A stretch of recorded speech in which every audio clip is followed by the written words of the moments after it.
No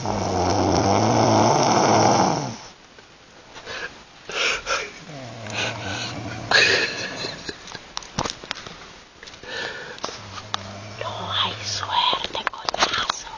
Tengo 2 días que no duermo. Y estamos durmiendo en un carro. Estamos durmiendo en el carro porque nos dejan afuera. Le pusieron pestillo a la puerta. Esta. No se ve bien casi.